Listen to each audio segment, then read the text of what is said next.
Not everyone could call his home the Crucible and get away with it.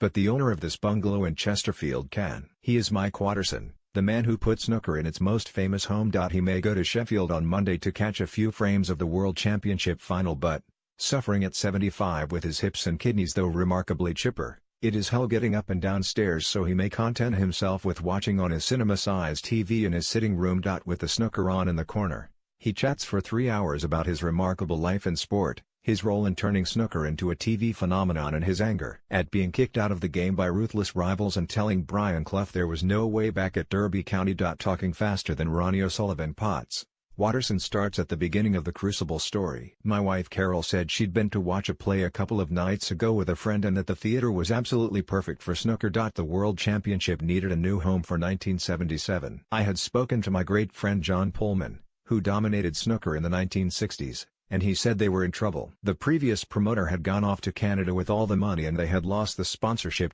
So I rang the theater manager and had a look at the Crucible. It absolutely knocked me out. I thought this is the sort of place I would want to play and watch snooker in. The previous venues had been 2 bricks and a plank.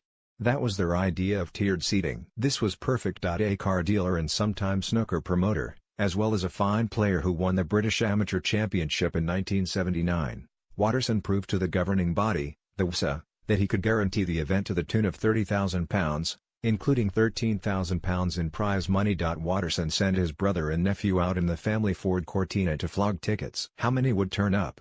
Would Watterson's gamble pay off? I went into the auditorium on the first day and over 200 people walked in, and I thought, I love every one of you. The intimacy of the venue was perfect. There was room for 2 tables with barely an inch spare. The 980 famous orange chairs and black seat numbers link 1977 with the place today. I built snooker from nothing to just under £1 million prize money in about 5 years. And then they cut my throat. 2 people he blames are Rex Williams, a leading player, 7-time world billiards champion and chairman of the WSA, and Del Simmons, an agent. I got home at the end of a day's play at the Crucible in 1983 and switched the TV on to CFAX and read that Watterson was being kicked out of snooker because he has a stranglehold on the game. This was said to the press by Simmons. I was devastated because I had created everything they had in tournaments: the UK Championship, the World Team Championship, the British Open, the International Open and others. No one else had contributed anything at all, and I saved the World Championship as well. It destroyed my faith, my trust in people and my motivation.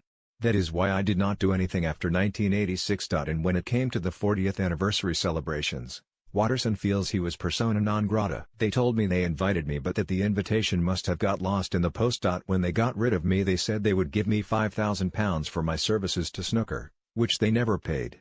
Rex Williams is the champion.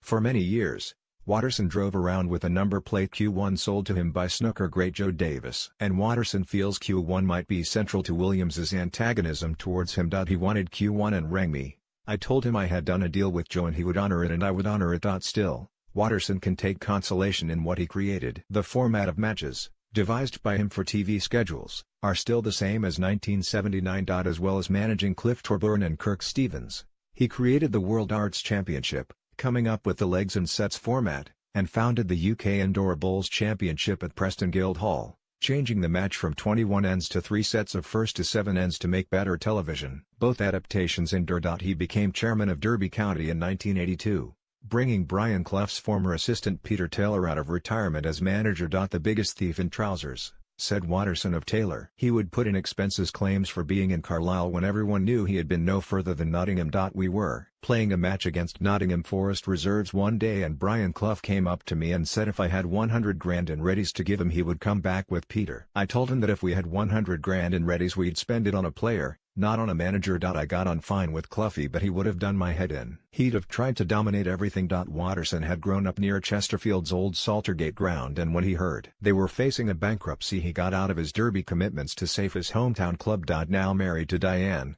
after Carol died of cancer aged 44, leaving 13-year-old twin boys Andrew and Nicholas, Watterson has long since sold his 7 snooker clubs. I enjoy the snooker still, he said. I like a lot of the young players but they are po-faced robots compared to past players. They were showmen. Now they are like Theresa May. My goldfish has more charisma.